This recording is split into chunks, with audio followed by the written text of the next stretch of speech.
ભાષા સજ્જતા. બાળ દોસ્તો, હવે આપણે વિચાર વિસ્તાર વિશે જાણીએ. ચિંતનાત્મક પંક્તિઓમાં રજૂ થયેલા વિચારને કે બોધભાવને પકડી એને વિસ્તારપૂર્વક વર્ણવવામાં આવે તેને વિચાર વિસ્તારની પ્રવૃત્તિ કહેવાય. બાળ દોસ્તો, વિચાર વિસ્તાર કરતી વખતે કેટલીક બાબતો ધ્યાનમાં રાખવાની હોય છે. આ બાબતો આપણે ઉદાહરણ સાથે સમજીએ. વિચાર વિસ્તારમાં ધ્યાનમાં રાખવાની બાબતો: 1.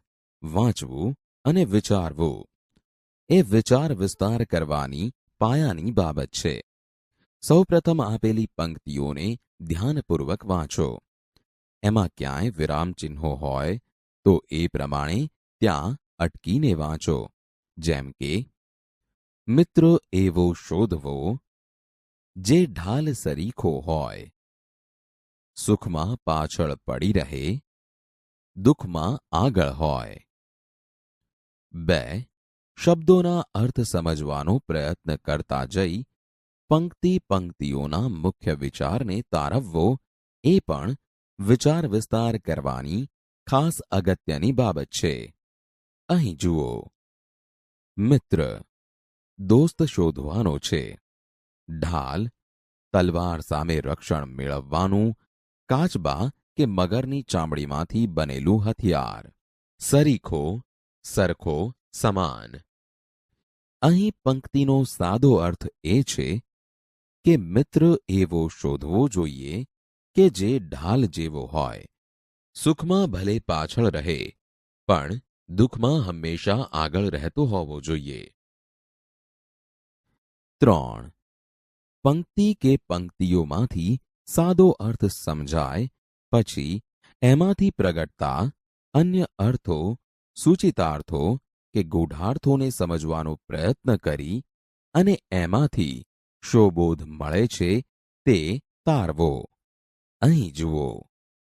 અહીં પંક્તિમાં ઢાલનું ઉદાહરણ આપવામાં આવેલું છે. જ્યારે યુદ્ધ કે લડાઈ થતા ના હોય ત્યારે ઢાલ સૈનિકની પીઠ પાછળ ભરાયેલી રહે છે.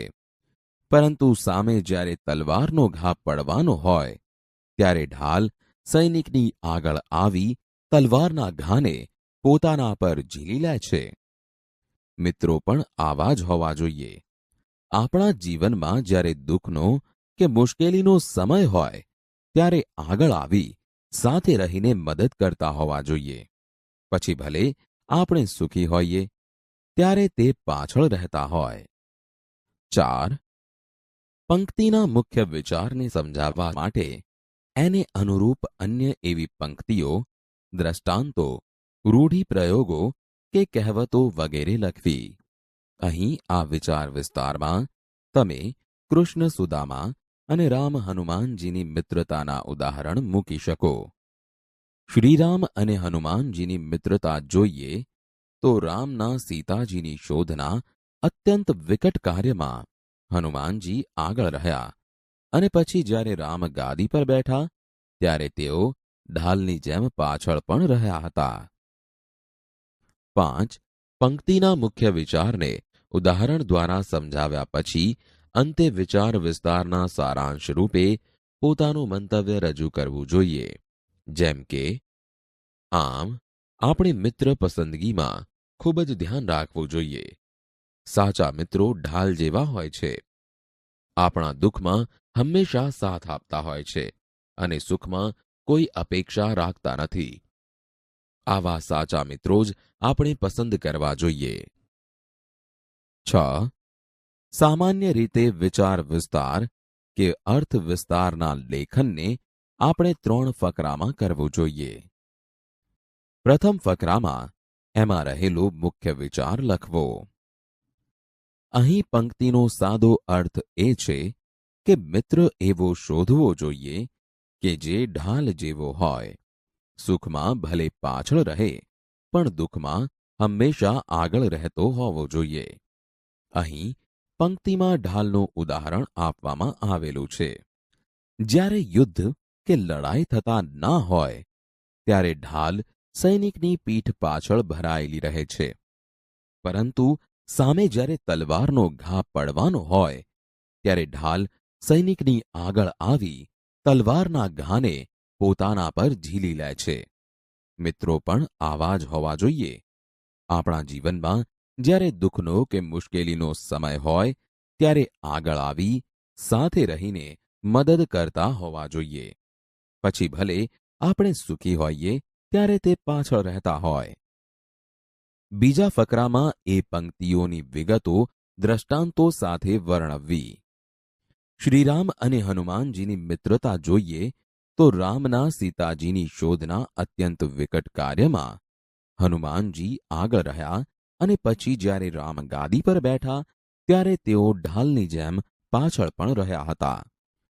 છેલ્લા અને ત્રીજા ફકરામાં ફરીથી સારરૂપ વિગતો સાથે પોતાનું મંતવ્ય રજૂ કરવું જોઈએ.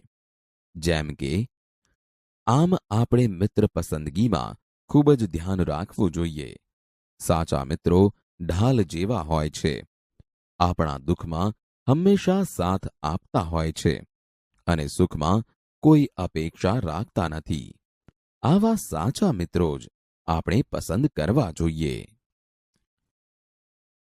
છેલ્લે તૈયાર કરેલા લેખનને એકવાર બરાબર ધ્યાનપૂર્વક ફરીથી વાંચી લેવું ને એમાં ખાસ જોઈ લેવું કે કાંઈ ભાષાકીય ભૂલો રહી તો નથી ગઈ ને?